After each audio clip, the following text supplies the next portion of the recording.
Live, where news comes first. This is ABC-7 Extra. By the authority granted to me by the state of Texas, I now pronounce you white and white, and say you may disregard.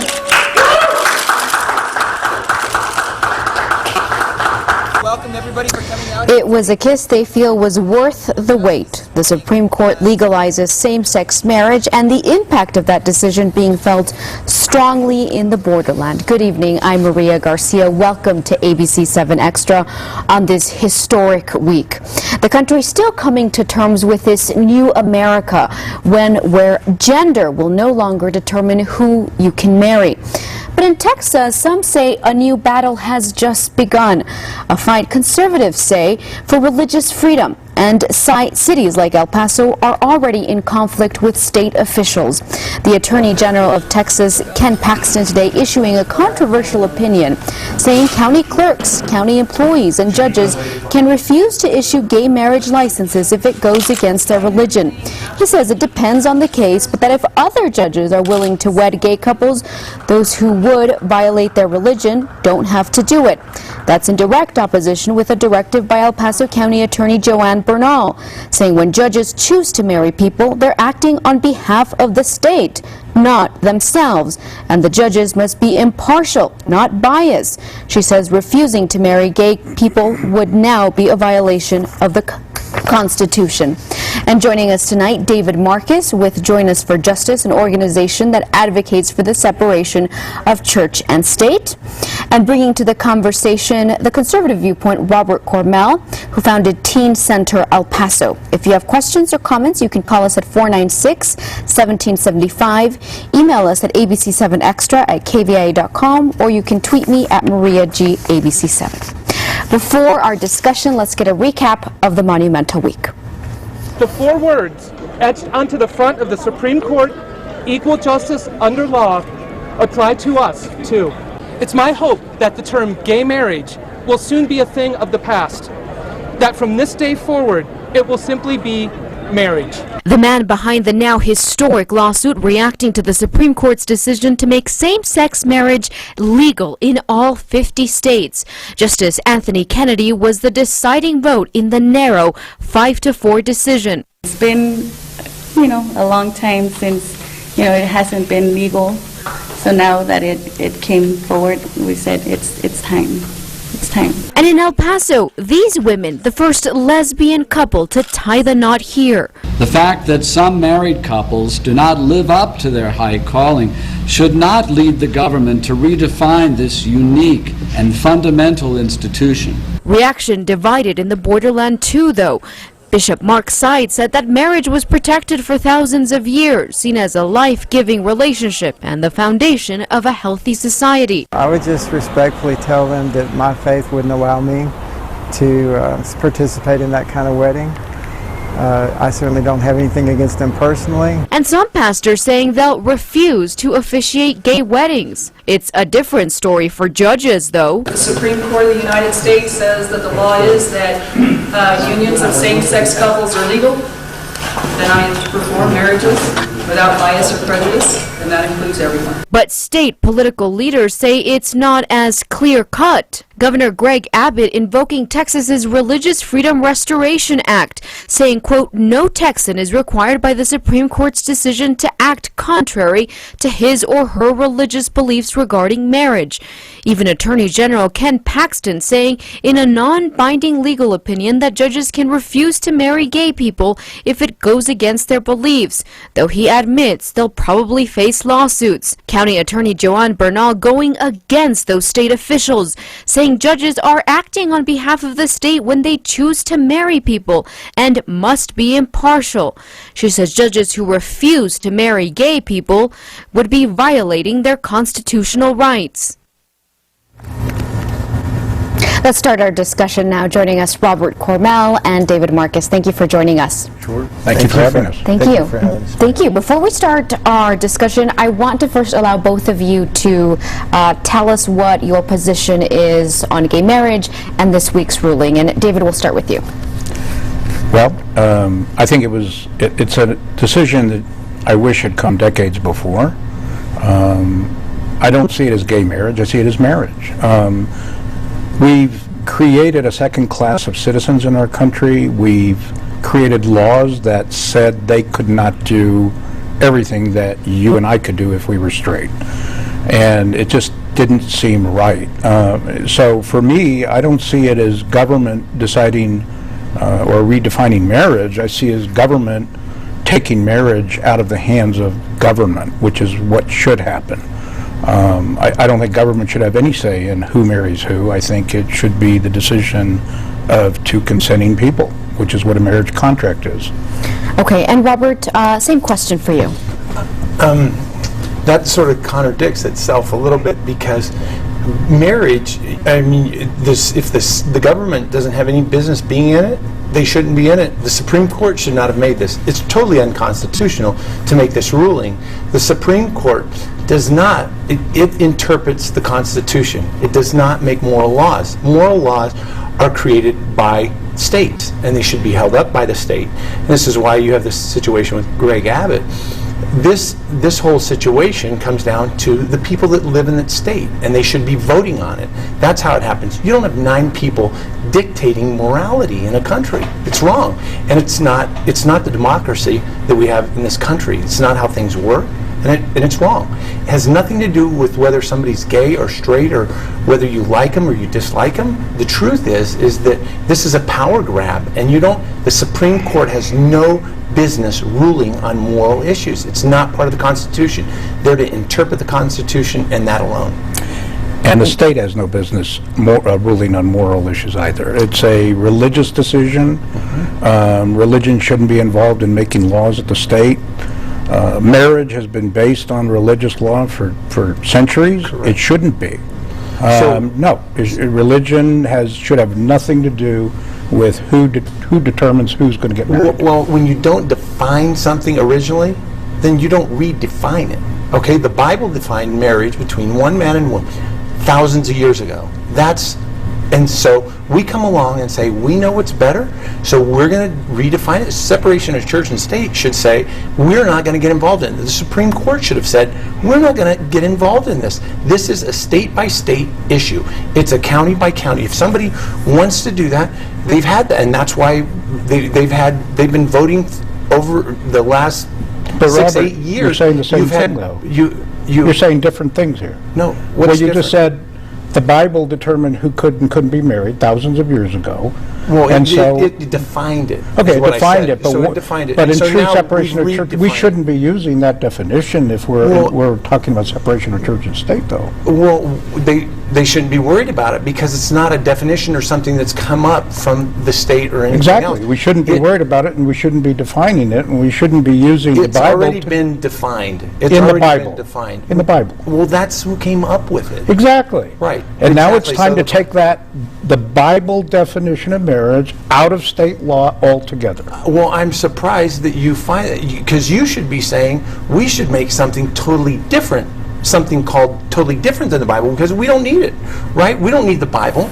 We don't need anything out of the Bible, right? Isn't that what you would say? Not at all. No, not at all. So no, that's a common misconception. What we're saying is the only way to guarantee your right to celebrate your religion any way you choose, and the only way for me to guarantee that I have the right to celebrate my faith any way I choose, is to make sure the state has no say in that. Okay, I'm going to interrupt you guys for a little bit. And the Supreme Court, correct? I'm going to interrupt you guys for a little bit. And the Supreme Court, though, right, David? No, well, the Supreme Court just took it out of the state's hands. Well, I know, but they don't shouldn't have been in the state's hands to begin with. They don't have any business ruling on it. And it should never have been in the state's hands to begin with. Okay, I have to interrupt you. I want to tell our viewers, I just heard from our director, our phone lines are not working right now. If you have comments, I want to give you a heads up. Please refer to them on Twitter at MariaGABC7 or email us at ABC-7Xtra@KVIA.com. I know there are already phone calls, but we're having trouble getting those, so please direct your comments on Twitter or on the email account ABC7Xtra Xtra at KVIA.com or at Maria G. ABC-7 on Twitter. Robert, a question for you.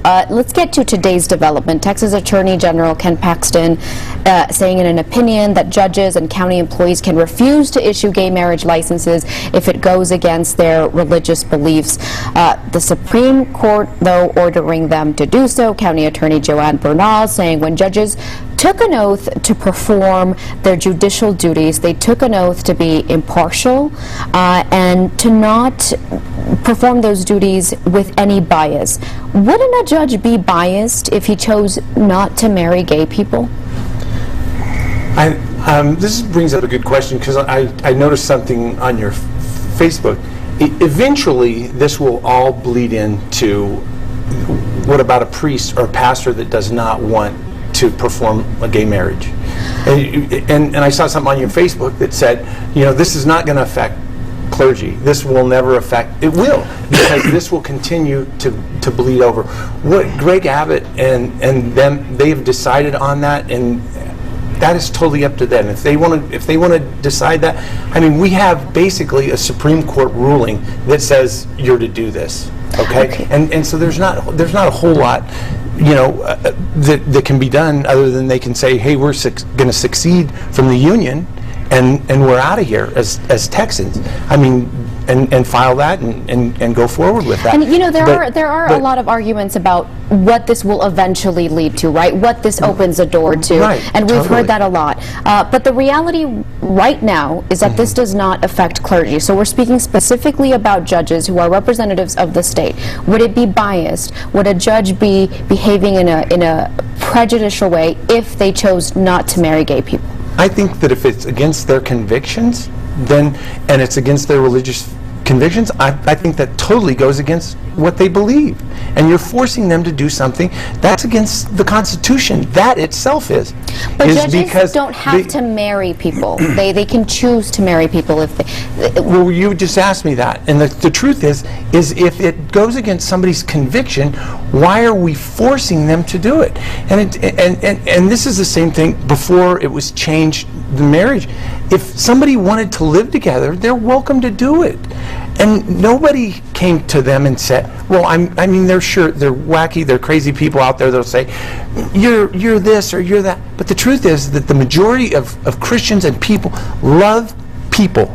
Doesn't matter what their sexual preference is, doesn't matter what they've done in their life. But the truth is that they love them, they care about them, and they're not pushing Jesus down their throat. They're not making them do something. They were free to be together and live together and have civil unions or whatever. They didn't have to change or redefine marriage. I want to ask you this. Can I correct a misstatement? Of course, go ahead. The priests, rabbis, pastors will never be forced to do anything that goes against their religious faith. That's an absolute guarantee in the First Amendment of the U.S. Constitution. And it's an argument that the Christian right keep throwing out there, and it's constantly been proven wrong. It's constantly proven wrong, like No. Robert, You're telling me that after 5 people made a decision to change the definition of something that has been the same for thousands of years, Robert, and you want to say here like whether it's no priest and no pastor will ever, and no priest or pastor or rabbi has ever yet been forced to do anything, even though it's been legal in states all over this union. That's number one. Okay. Number two, why are you so concerned about who's getting married? I'm not concerned about who's getting married. Well, I'm concerned about the definition. The definitions of things matter. I don't know if you understand only that. If you're worried about who's getting married? No, if absolutely. If you love everybody, who cares if they get married? What's the concern? It's the definition. It's not going to affect you. It's totally changed the definition of marriage. How does that affect you? How does it affect me? It affects families and kids the most. How does that affect your family? Because it takes something that is meant, it's like taking 2 + 2 and making it 6. But how does it affect you, because Robert? It changes. How does it affect me? It affects the people and the young people that you're working with, that you're spending time with, defining something that has been important and of value. Ago, you said you didn't mind if they slept together, if they lived together, they cohabitate. What you do on your own is absolutely. But why? But you don't want to have a legal marriage. I don't, and I'm not for the definition of marriage being changed. Robert, do you really So believe it that? forced? Yes, absolutely. Okay, David, I have Yeah, a question for you. absolutely. Let's get to the legalities Okay. here. Attorney General Ken Paxton, though, saying judges could refuse to marry gay people, saying, though, that it depends on the details of the case, and admitting that they could face civil rights lawsuits. Plus, he says that if there are other judges willing to marry gay individuals, then it would not be an undue burden on the gay couple if another judge chose not to marry them. What do you think about that? I'm not a lawyer, so let's start with that. I'm going to say that it probably sounds like if it were not an undue burden, then, and somebody wants to get married and there's another judge available to marry him, go for it. Let somebody else marry him. I don't care. I think it's probably a fundamental mistake for somebody to be employed by the state who doesn't want to follow the Constitution of the United States as interpreted by the Supreme Court. So that's going to be a problem for these people in Texas, and I think that our Attorney General and I think our Governor have a serious issue with that. And they're coming out and saying that they support people not wanting to do it, not having to do it. I think it's a problem for them. I seriously do. Okay, we have to take a break. This is from Nicole. The Constitution says there is to be separation of church and state. Therefore, the legality of who can marry who cannot be decided by the Bible. And that's Nicole in Northeast El Paso. That's our first email. Remember, you can reach us by email at ABC-7 Xtra@KVIA.com. You can tweet me at MariaGABC7. We have to take a break. When we come back, we're talking about the historic decision this week to legalize gay marriage across the United States. Stay with us. Our nation was founded on a bedrock principle that we are all created equal. Obama this week reacting to the Supreme Court's decision. A lot of people saying that this week cemented President Obama's legacy with gay marriage, with the Confederate flag coming down in some places, and with the Affordable Care Act being upheld by the Supreme Court. Thoughts on that? I think that certainly Affordable Care Act cemented his position, his legacy, as a president. I'm not so sure that the same-sex marriage ruling from the Supreme Court had as much an impact on his legacy, although it happened during his term, and he recently came out in favor of that.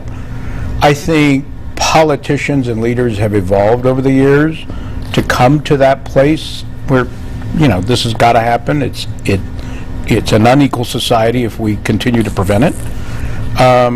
But I don't see that as much as an issue I don't see that as helping his legacy as much as Affordable Care. I do want to tell our viewers, they just let me know that our phone system is working once again, so if you have comments or questions, you can finally call us. The number 496-1775, 496-1775. Thank you to our engineers for working on that.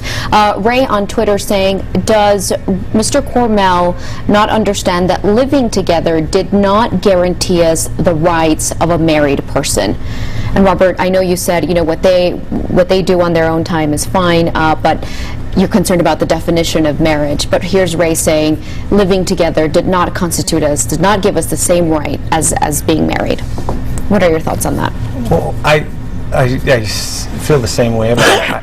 It's what a person decides to do on their own is their business. What they do behind closed doors is their own business. But when you start taking things that are very, very important to our society, pillars is what I'd call them, and you start knocking them out, you weaken our society. And I believe that when you take something like this and you start messing with the definition, you come along and you create a Pandora's box. And one example, in the Colorado Herald, they had an article in there that there's already a movement to change the definition of pedophilia.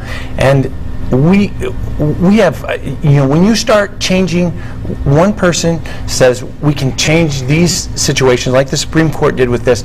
We're going to take out these words, or we're going to change this around, and we're going to make this an issue instead of making it continuing to make it a moral issue. You start screwing around with that stuff, and you're weakening the pillar that has made this country great. David, I see you reacting Robert, to that. pedophilia? Are you serious? Yeah. Come on. Robert, listen to me for a minute. You can't believe that. Really? You can't believe that. They're trying to change the definition of it. And you have professors that are teaching in our school today okay, and they're marked in the article. You can read the article, and there's a movement to do that. Just like in before the 70s, there was homosexuality was considered an illness. Okay, so these things have constantly changed, and we will when you start allowing people to change definitions of things, especially when they're pillars in our society, they will mess up everything. And this is what I see down the road. We got to get you a new news feed. Well, I got to tell you something. Okay, look, let's go back to another step. You're worried about your religious freedom. You already told me you don't have a problem if homosexuals live together. You don't have a problem if they're sleeping together. You don't have a problem if they do everything. God has a problem with that, but I'm not going to go in there and say, hey, you can't do this. I'm not. But you don't want them to sign a marriage contract. No, what I don't want is the definition, and I didn't want the definition or 5 people changing. Forget about definition for a minute. All right, forget about that for a minute. Well, it's not just forget about it. Let's forget about it for just a second. You can go back to it in a minute. You're talking about clearly violating the Equal Rights Amendment of the Constitution. You're talking about what is equal rights the 14th about that? Amendment. What is that? You're talking about no. You want to create a second society, a second class of citizens. No, yes, not true. Because these two people can't get married, but you can, Robert. Wait, because God said so. Because of the definition of what marriage is constituted by the Bible. By the Bible, well, and the very founder of what marriage is. No, let me give you another example. You are violating my religious freedom. No, yes, you are. How's that? I am a Reformed Jew. I am a member of my Jewish religion, Reformed Judaism, nationally, for decades, has come out and said same-sex marriage should be allowed. We have gay and lesbian rabbis and cantors.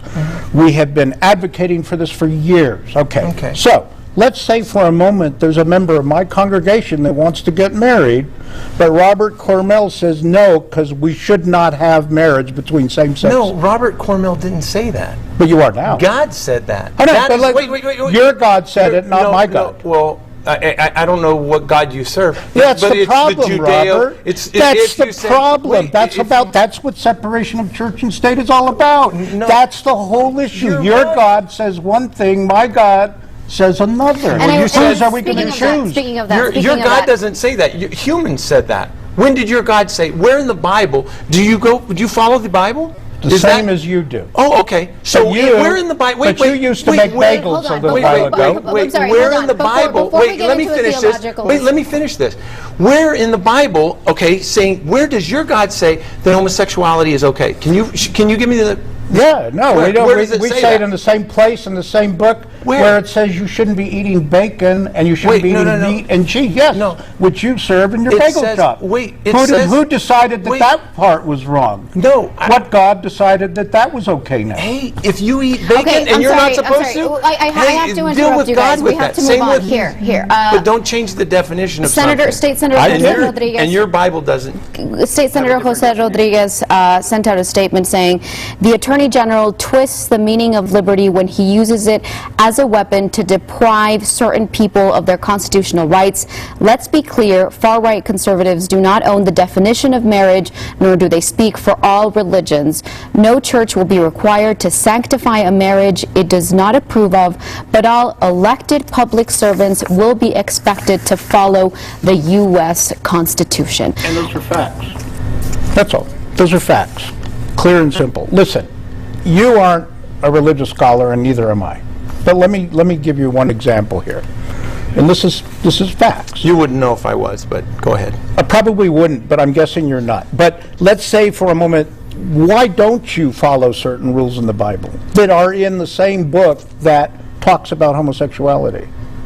Why don't Christians agree that you should not eat meat and cheese together?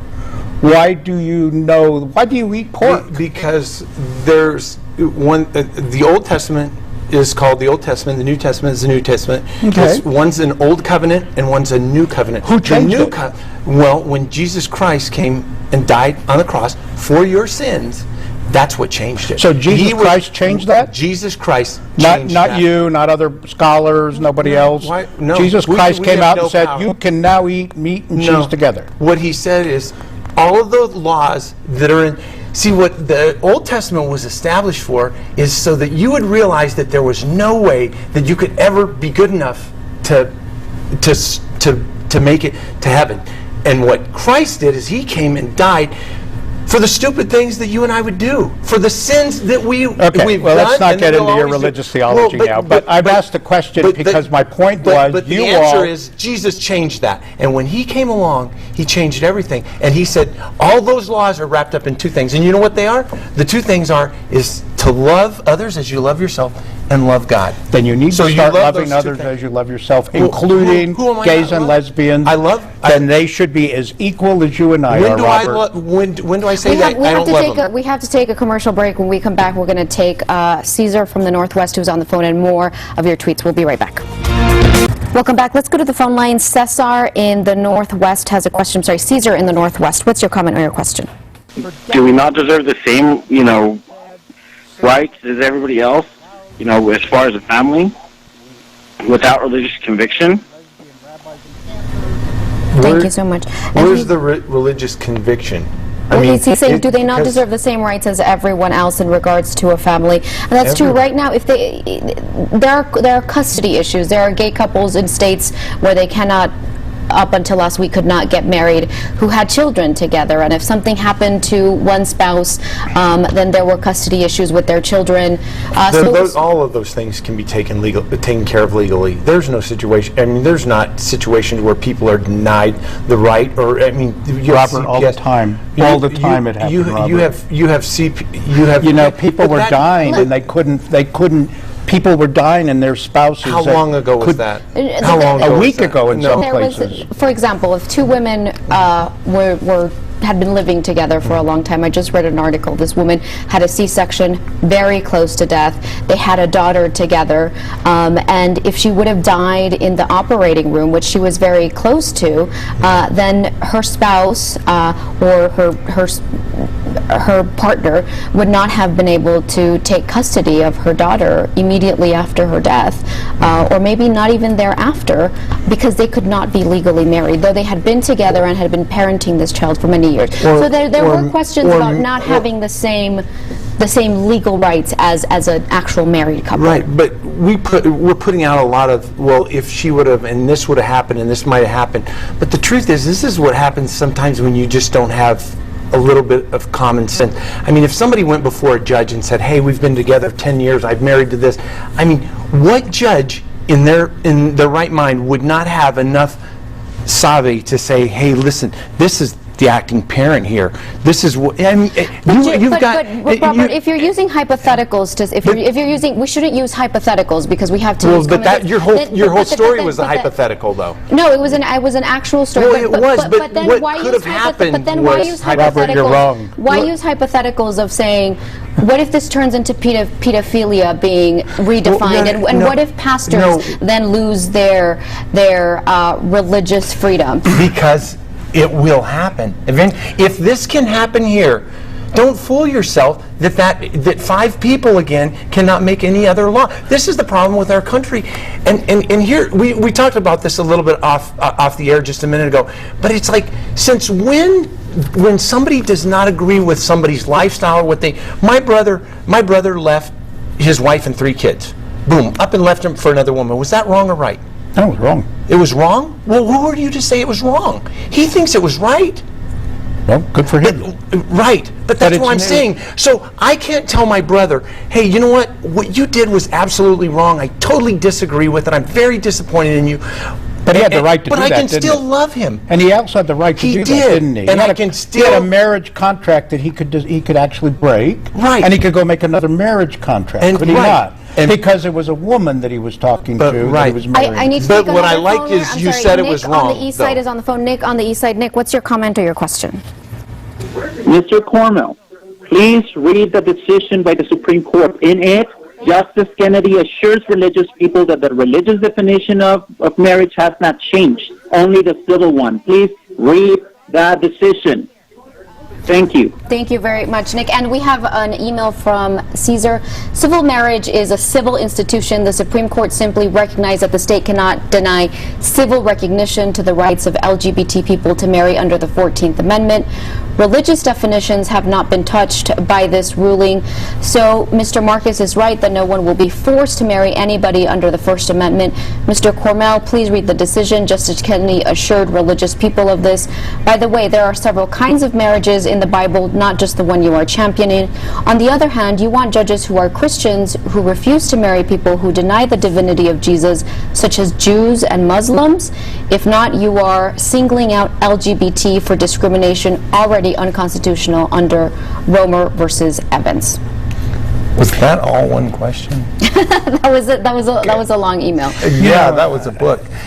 You know what the truth is I can't say, hey, what is going to be taught in schools? What, when you say, oh, this is just a civil thing, this is not, the Bible, your definition has not changed at all. The bottom line is it will be taught to the children, the young kids, all this stuff that a lot of parents don't want it taught.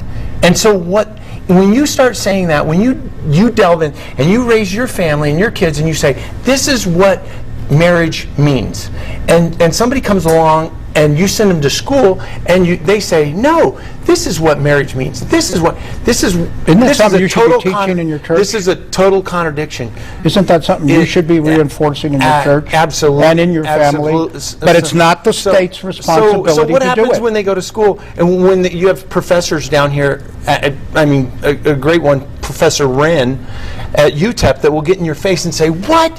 You can't tell me there's a God, and scream and yell at a kid that's 19 years old. If you've taught your children, you've given them a good head, you've given them a good understanding of what you want them to believe, you're going to have to let your children go and believe for themselves and think for themselves. Right. That may scare you, when you send them off to school, you don't want them to be indoctrinated. I have a lot of tweets and I have some calls and we're running out of time and I want to make sure we get to them. Josh was saying the ban on same-sex marriage was discrimination and unconstitutional. Ray saying Mr. Cormell just compared my being gay to the decision of his brother leaving his wife. Being gay is not a choice. Eddie saying you really should remind everyone what the Catholic Diocese response is to the Supreme Court ruling. We had that in the introduction. Bishop Seitz saying it's a tragedy. Joshua saying the ban on same-sex marriage was unconstitutional. Gays and lesbians were being treated as second-class citizens. Ruben saying this debate is awesome. And we have Dora on the east side on the phone. Dora, what's your comment or your question? My question is that now what are the lesbians and the gays are going to be asking for next? For them to fly their flag under the United States flag across the United States? What's going to be next? This is shameful.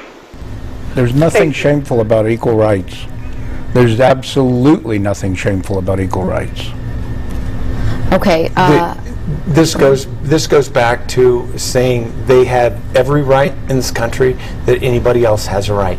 And if marriage wasn't so important, that word, if it wasn't so important to change the definition of it, why was it such a big deal? Why weren't they saying let's call gay marriage this instead of marriage?